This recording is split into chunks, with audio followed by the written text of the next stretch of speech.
Chapter 27. Wang Yi, the pure-hearted man, finds a perfect match. The poem reads, 3 meals a day, a 7-foot bed at night, nothing more.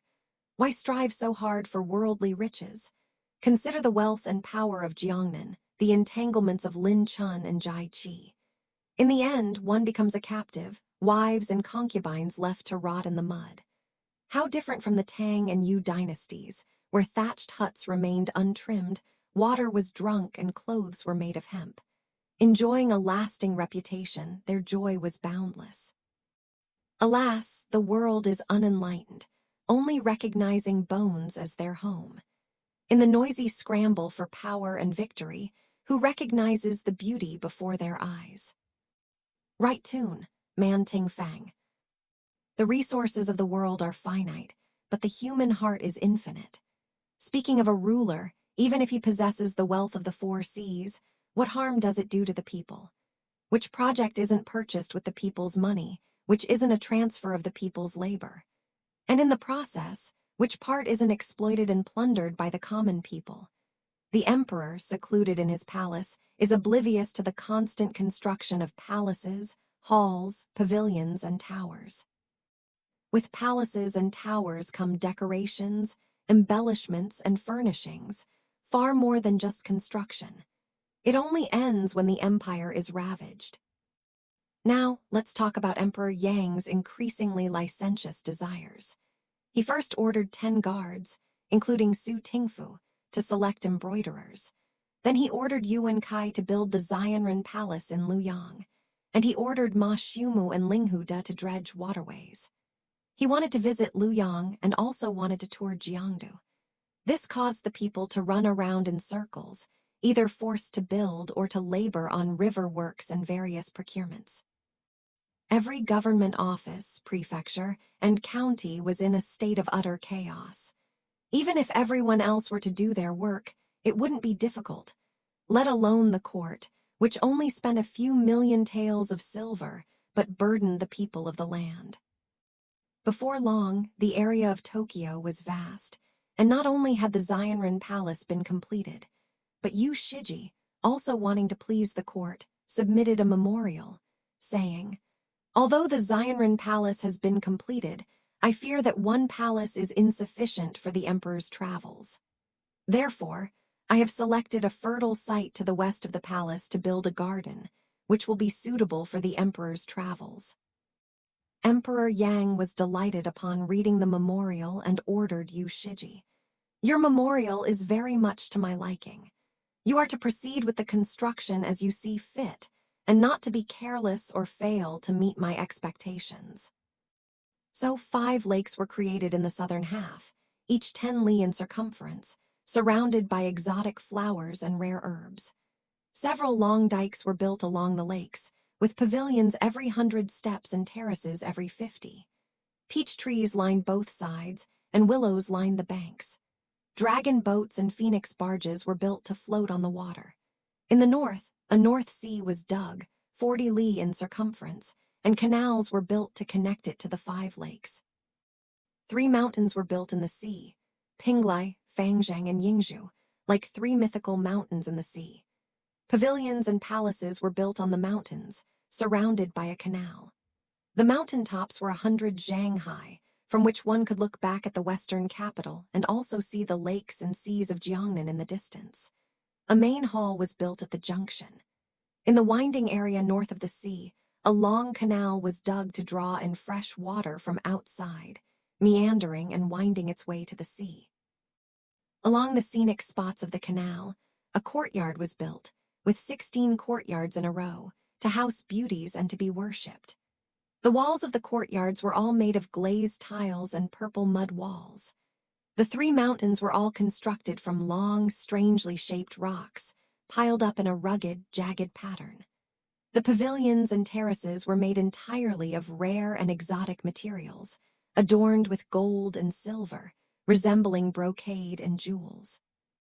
Peach trees formed paths, plum trees lined trails, plum blossoms encircled the houses, hibiscus surrounded the embankments, cranes lined up in rows, golden pheasants paired off, golden monkeys howled in unison, and blue deer roamed freely, as if created from the very beginning of heaven and earth.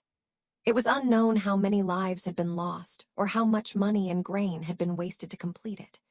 Yu Shiji immediately submitted a memorial requesting Emperor Yang to personally inspect it.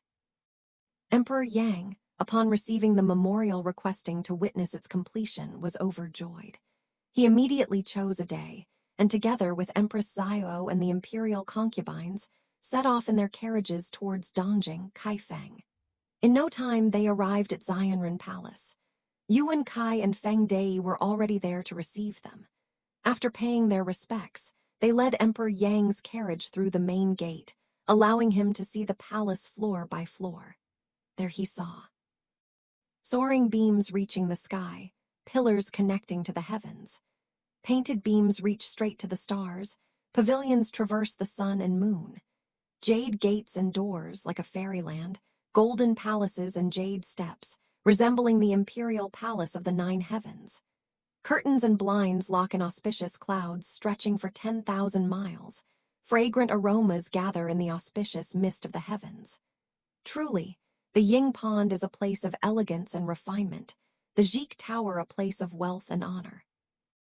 Emperor Yang, seeing the magnificent pavilions and towers, the imposing halls, and the tribute from all directions, was overjoyed.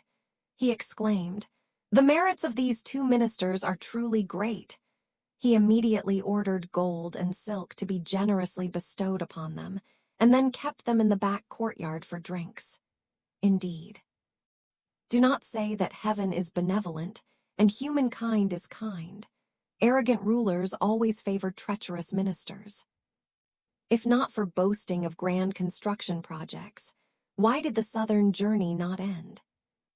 Emperor Yang, having spent several days touring the Xianren Palace, grew weary. He boarded his flying chariot and with Empress Xiao and his concubines went to the Western Garden. Of course, the 2 treacherous ministers, Yuan Kai and Feng Dei, also accompanied him. Upon arriving at the garden, he saw the 5 lakes rippled, the North Sea swayed. The 3 divine mountains were lush and verdant, the 16 courtyards were serene and refreshing. Truly, it was a fairyland of the 9 provinces, a paradise on earth. Later generations wrote poems praising the wonders of the 5 lakes. The 5 lakes' waters are emerald green, floating with mist, where not a garden but willows entwine. I often fear the emperor will cross the lake. Jade flutes and golden pipes filling the dragon boat. Another poem praises the wonders of the North Sea. The North Sea, vast and boundless, merges with the heavens. Fish and dragons frolic and chase the waves. At sunset, auspicious clouds gather over the 3 mountains. It seems as if immortals are within reach. Another poem praises the wonders of the 3 mountains. The 3 mountains, layered upon layer, float in the sea. Clouds and mist crisscross the 12-story tower. Do not be surprised that fortune comes to the mortal world. Without the bones of an immortal, it is difficult to roam. Another poem praises the wonders of the Long Canal. The winding emerald waters reach the Long Canal. Each courtyard overlooks the canal, its residences adorned with flowers. It is not that palace women vie for beauty, but that the emperor's carriage is kept at night. Another poem describes the beauty of these pavilions and terraces. 10 steps to a pavilion, 5 steps to a terrace. Willows shade and flowers reflect, forming a brocade screen. At midnight, the emperor announces the burning of silver candles, which shine like stars, near and far, high and low. Emperor Yang inspected the garden thoroughly and exclaimed with delight, "This garden is perfectly suited to my taste. Your contribution is immense." Yu Shiji replied, "This is all due to your majesty's good fortune and the divine intervention of heaven and earth. What merit do I, a humble subject, have?" Emperor Yang then asked, "Do the 5 lakes and 16 courtyards have names?" Yu Shiji replied, "How dare I presume to name them? I humbly beg your majesty's wise decision." Emperor Yang then ordered his entourage to inspect each place carefully before assigning names to them. East Lake, surrounded by green willows and reflecting the verdant hills on either side, was named Emerald Light Lake. South Lake, with its tall buildings lining the banks reflecting sunlight into the lake, was named Welcoming Sun Lake. West Lake, with its lotus blossoms on the water, chrysanthemums covering the hills, and egrets and gulls frequently visiting, was named Golden Light Lake. North Lake, named for its many white stones resembling strange beasts, scattered across the water, their ripples refreshing in the breeze, was thus named Clean Water Lake. Middle Lake, named for its wide expanse, allowing moonlight to stream in as if the water and sky were merging, was thus named Bright and Clear Lake. The first courtyard, named for its high and spacious south-facing pavilion, through which a gentle breeze often flows, was named Bright and Clear Courtyard. The second courtyard, named for its winding vermilion railings and latticed windows, where 100 flowers bloom beautifully at sunrise, was thus named Welcoming Sunshine Courtyard. The third courtyard, named for its several green paulownia trees, their leaves rustling in the early autumn wind, was thus named Autumn Sound Courtyard. The fourth courtyard, named for the bayberry trees transplanted from Zhejiang, whose blossoms resembled the morning glow, was thus named Morning Light Courtyard. The fifth courtyard, named for the jade plum tree presented from Suanzhou County, whose pure white blossoms surpassed even the beauty of the sunset, was thus named Bright Glow Courtyard. The sixth courtyard, named Kuahua Courtyard because of several tall pine trees that form a dense canopy covering the entire courtyard, was named Wenan Courtyard because of a stone wall rising abruptly across the water, its moss-covered surface resembling a naturally formed painting. The eighth courtyard, named Jizhen Courtyard because of peach and apricot trees arranged like brocade screens, flower carpets spread like embroidered rugs, flowing water playing like a zither, and warbling orioles singing like pipes, was named Yingwen Courtyard. The ninth courtyard, named Yingwen Courtyard because of the numerous fine ripples formed by the pebbles lining the bottom of the long canal, which, when illuminated by sunlight, casts 5-colored marks on the curtains and even the pillows.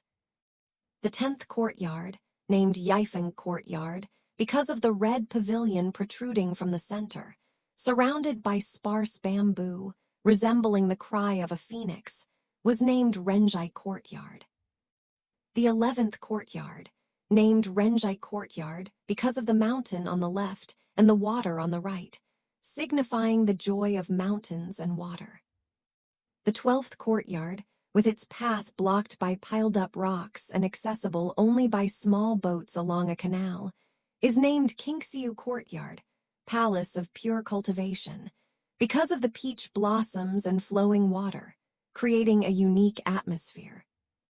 The 13th courtyard, planted with many jasmine trees and its ground draped in gold, resembling a temple, is named Bailin Courtyard, Palace of Precious Forest. The 14th courtyard, with its peach-lined path and pillars, offering gentle breezes in spring and bright moonlight in autumn, is named Hemming Courtyard, Palace of Harmony and Brightness. The 15th courtyard, with its abundant flowers and willows casting shimmering shadows, is named Qian Courtyard, Palace of Beautiful Shadows. The 16th courtyard, with plum blossoms surrounding its buildings and its warm pavilions, where one can enjoy the snow without feeling the cold, is named Jiangyang Courtyard, Palace of Descending Sunshine. A long canal, winding like a dragon, with pavilions and terraces resembling scales, is named Longlin Canal, Dragon Scale Canal. Emperor Yang had named them all, but because he had brought very few palace maids and concubines, he did not immediately assign them to residences. He hoped that Su Tingfu and 10 others would select embroiderers, and then assign them to manage the affairs of the palace. Now Su Tingfu, having been robbed of 5,000 taels of gold by Qi Guoyuan and Li Rugui of Peach Blossom Mountain, became even more greedy and corrupt. Whenever a woman was selected, those who offered him gold and jewels were placed in the top-tier register. Those with less gold and silver were placed in the middle-tier register, and those who offered nothing, even if beautiful, were placed in the third-tier register. At that time, he had 9 men select over 1,000 embroiderers. Knowing that the court was located in the western garden of Dongjing, Kaifeng, they brought all the selected women to the western garden to present to the emperor and submit their decrees, along with 3 registers. Emperor Yang looked at the registers, which contained over 1,000 names. He said to Su Tingfu, "First select the top and middle-tier women to enter the garden. The third-tier women can remain in the inner palace." Su Tingfu and 10 others received the decree and went out to select the women one by one. Emperor Yang looked closely and saw that each one possessed a face more beautiful than a peach or apricot, and a smile as charming as a swallow or a nightingale. He was delighted and satisfied.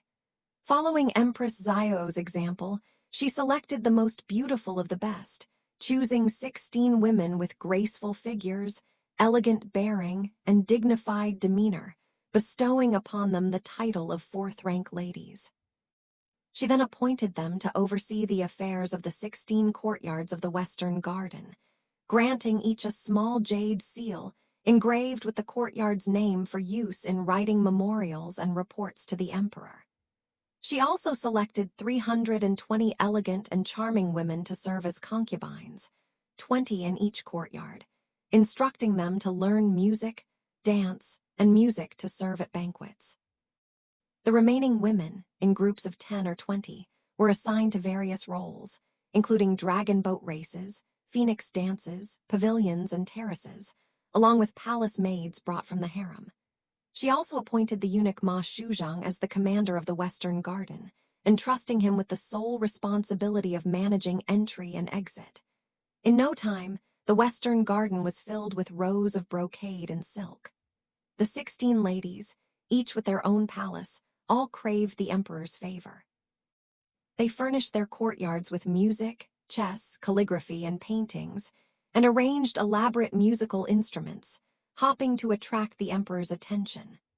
One courtyard burned dragon saliva, another burned phoenix brains, one sang Wu songs, another performed Chu dances, one prepared golden pickles and jade slices, another brewed celestial nectar.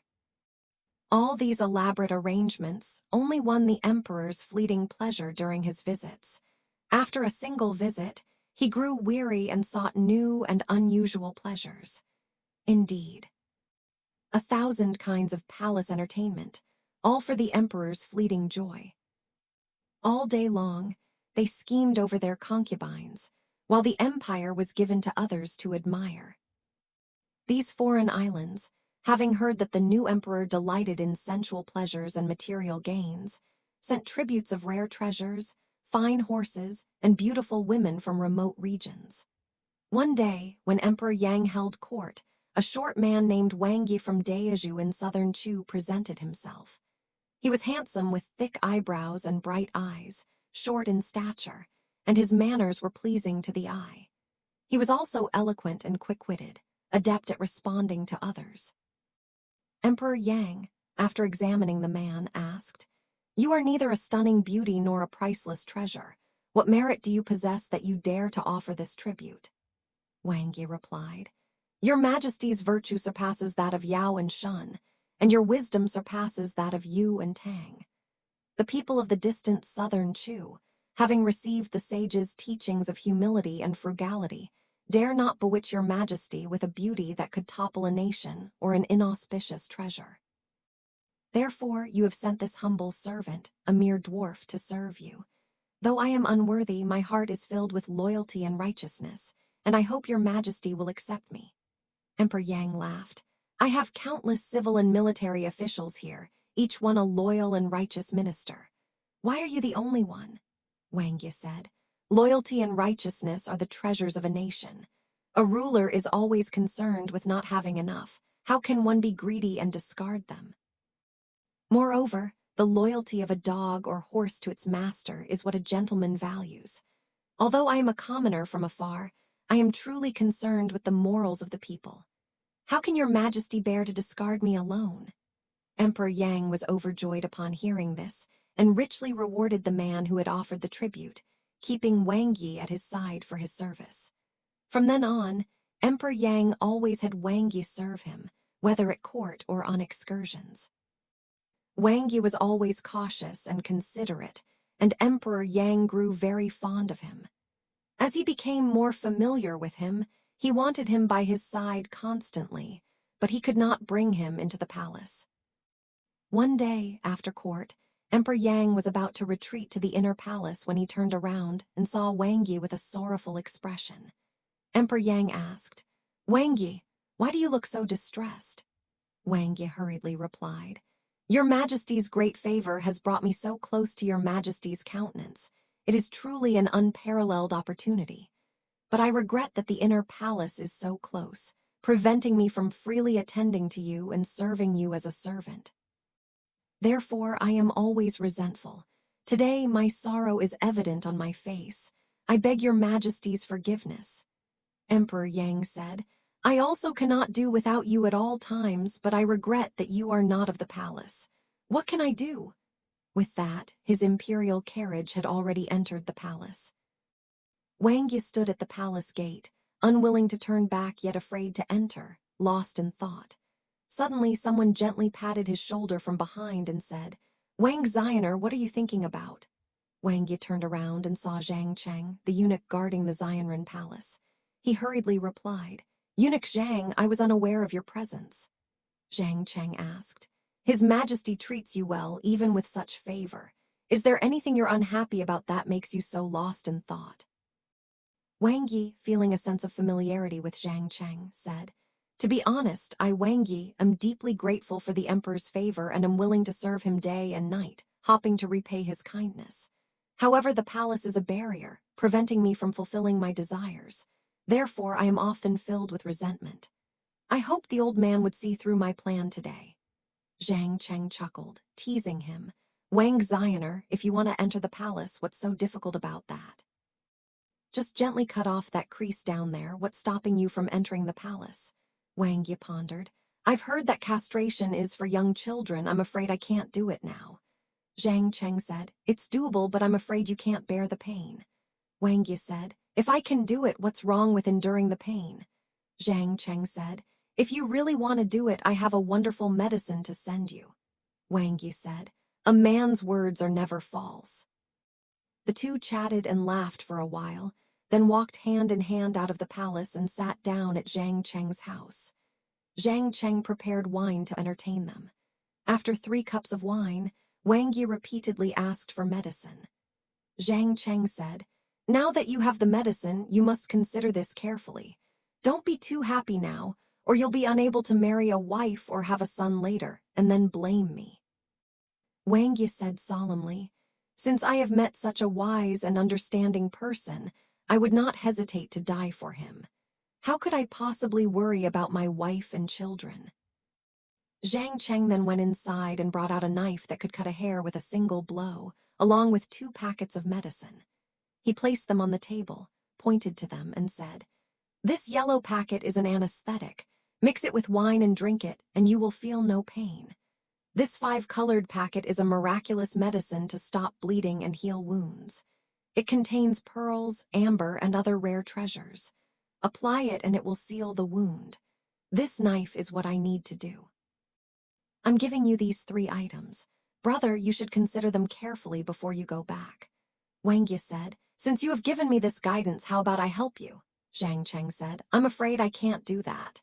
Wang Yi said, Don't refuse, there will be no burden on you. Seeing that Wang Yi was truly sincere about getting rid of the wound, Zhang Cheng had no choice but to bring out some more wine. They drank heartily, and Wang Yi became quite drunk. It is said, Let's not talk about the unjust state of the deceased's body. but greedily cling to the emperor's favor. It is said that when Emperor Yang retreated to the inner palace, Empress Xiao received him and held a banquet for him, ordering the remaining palace maids to take turns serving wine. After several rounds, Emperor Yang noticed a palace maid whose appearance was ordinary, but whose movements were dignified. Emperor Yang asked her where she was from. The woman hurriedly knelt down and answered a few words, but she couldn't utter a single word, which made the other beauties laugh. Emperor Yang told her to get up, thinking, Wang Yi is extremely clever, and he can speak many dialects from all over the country. Empress Xiao said, why not summon him in and have a chat with him? It would be interesting. Emperor Yang then sent 2 eunuchs to summon Wang Yi to the palace. The 2 eunuchs, acting on imperial orders, hurried out of the palace. Just as they were about to inquire about Wang Yi's whereabouts, one of the eunuchs said, Wang Yi is at Zhang Cheng's house. The 2 eunuchs went to Zhang Cheng's house and hurriedly went to announce their arrival. Being without family and being eunuchs, they made no attempt to conceal their presence and barged inside. Pushing open the door, they saw Wang Yi lying stiffly on a couch, his genitals exposed. Zhang Cheng was there, applying medicine to the base of his penis, about to begin. Upon seeing the 2 eunuchs, Zhang Cheng immediately stopped. Wang Yi also hurriedly got up to fasten his trousers and tie his belt. Seeing their actions and noticing the knife and medicine packet on the table, the 2 eunuchs burst into laughter, asking, what are you doing here? Zhang Cheng, recognizing them as Emperor Yang's close eunuchs, could not hide the truth and had to explain why Wang Yi needed to be castrated. The 2 eunuchs said, fortunately, we found our way here. If we had been any later, Wang Xiner's thing would have already been cut off. His Majesty is in the inner palace and has specially ordered us to summon you. You should act quickly. At this time, Wang Yi was already quite drunk. When he saw that Emperor Yang had summoned him, he hurriedly asked Zhang Cheng for some water to wash off the medicine. He then flew to the inner palace with the 2 eunuchs. Emperor Yang saw Wang Yi, slightly tipsy, kneeling with his head bowed. He asked, where did you drink? Wang Yi, usually quick-witted, was now speechless, and the 2 eunuchs gave him a slight, cold laugh. Seeing the unusual situation, Emperor Yang asked the 2 eunuchs, where did you summon Wang Yi? The younger eunuch replied, at the residence of Zhang Cheng, the palace guard. Emperor Yang said, drinking is one thing, but what other shady business is there? The younger eunuch then recounted Zhang Cheng's words and the knife and medicine on the table. Upon hearing this, Emperor Yang frowned slightly and said, Wang Yi, rise. I tell you, all those who undergo castration are destined for loneliness and misfortune, bringing harm and punishment. They will either harm their parents and siblings or their wives and children. It seems better to be castrated than to become a monk or a Taoist priest. Perhaps they will have a glorious and prosperous future. Even if their parents are willing to renounce their parents, we old eunuchs will still calculate their birth charts and destiny before proceeding, let alone a child. You are over 20 years old. How can you act rashly? If something goes wrong, wouldn't you needlessly lose your life? Wang Yi replied, Your Majesty, I am deeply grateful for Your Majesty's boundless grace. Even if I were to be shattered to pieces, I would not hesitate. If there is any mistake, I am willing to bear the consequences. Emperor Yang said, I know your loyalty and courage, but you only think of being loyal, forgetting to repay your parents. Your parents gave birth to you, and though it was a great honor, they hoped you would be a good wife and mother, and have many children. How could you lightly abandon and damage their remains? For my sake alone, to cause your parents' restless spirits is absolutely unacceptable. If you do not comply, I declare that you are not only not loyal, but also rebellious. Upon hearing this, Wang Yi could not stop his tears and kowtowed in gratitude. Emperor Yang said, Just now, a palace maid who was newly selected the other day spoke unclearly. I want you to question her and find out where she is from. Having said this, he summoned the palace maid. Wang Yi answered her questions, and her voice was like a parrot chirping in the shade of a willow tree, melodious and pleasant. Empress Xiao and the other beauties laughed heartily. After questioning Wang Yi for a while, he turned to Emperor Yang and said, "The woman is from Shexian County, Huzhu, surnamed Jiang from a prominent family. Her nickname is Tingting, and she is 18 years old. Her parents have both died, and her brother, being wicked and greedy, wants to marry her off to Cayenne Niu. Fortunately, your majesty has selected embroiderers, and Tingting herself went to the prefecture and county to volunteer for the palace service." Upon hearing this, Emperor Yang said, "Judging from this, she is a woman of ambition, and her demeanor is indeed extraordinary. I now bestow this woman upon you as your wife, so that you may become a virtuous couple. What do you think?" Upon hearing this, Wang Yi quickly knelt down and said, "I am deeply grateful for your majesty's favor and am ready to serve you. How can I have time to think about my family? Besides, this woman has already been selected for the palace, and it is inconvenient for me to take her away." Emperor Yang said, "My mind is made up. There is no need to refuse." Wang Yi knew Emperor Yang's nature and dared not refuse again. He could only kowtow with Tingting to express his gratitude. Empress Xiao said, "Wang Yi, take him there and teach him the Wu dialect, so he can no longer speak in a bird-like voice. If there is any trouble in the palace, you can summon him for advice." Emperor Yang also bestowed some gold and silk upon him, and Empress Xiao also gave him some pearls. Wang Yi took Tingting home from the palace, and they became husband and wife. Wang Yi was deeply grateful for Emperor Yang's kindness, and he and Tingting burned incense and bowed to each other from afar day and night. The couple's love was extraordinary, indeed. Originally intending to sacrifice herself to repay her lord, who knew she would become such a perfect wife and mother. If she had been harmed, even for a moment, it would have all turned into a dream.